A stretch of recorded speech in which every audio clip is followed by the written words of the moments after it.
नमस्कार। कंग दे रंग में एक बार फिर से आपका स्वागत है। मैं हूं कुलविंदर सिंह कंग। दोस्तों, हिस्ट्री ऑफ इंडियन हॉकी में आज हम बात करेंगे सन 1988 के सियोल ओलंपिक खेलों की।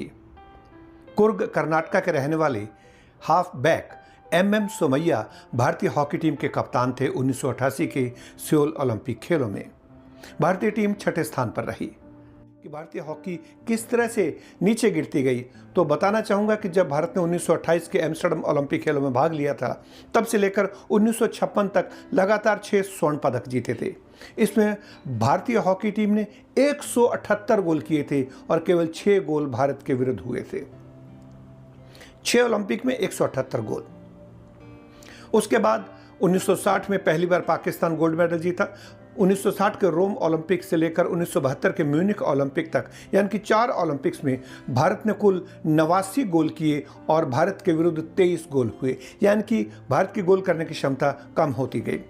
और उसके बाद सन 1976 से लेकर 2004 तक भारत ने कुल मिलाकर 145 गोल किए और भारत के विरुद्ध 100 गोल हुए। यानी कि फर्क देखिए, भारत के गोल करने की क्षमता कम हुई, भारत ने ज्यादा गोल खाए। जहां 1984 के लॉस एंजलिस ओलंपिक खेलों में भारत 5वें स्थान पर रहा था, 1988 में भारत 6ठे स्थान पर रहा।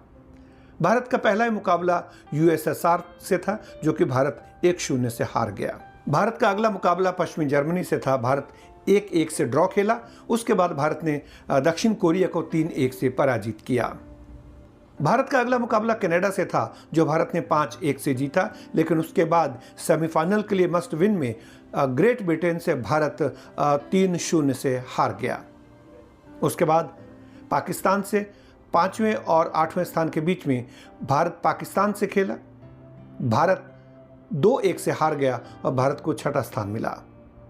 MM सोमैया, जो कि भारत पेट्रोलियम में एक बड़े अधिकारी के तौर पर काम करते थे, भारत के लिए उन्होंने 2 विश्व कप, 2 एशियन गेम्स और 3 ओलंपिक खेलों में भारत का प्रतिनिधित्व किया है। 1980 के मास्को ओलंपिक में जिस भारतीय टीम ने स्वर्ण पदक जीता था, MM सोमैया उसके भी सदस्य थे।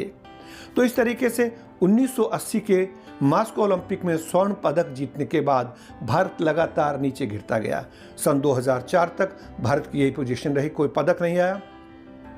और 80 सालों के इतिहास में पहली बार हुआ जबकि भारत 2008 के बीजिंग ओलंपिक के लिए क्वालिफाई नहीं कर पाया। आज बस इतना ही। अगले अंक में हम बात करेंगे सन 1992 के बार्सिलोना ओलंपिक खेलों की। तब तक आज्ञा दीजिए। नमस्कार।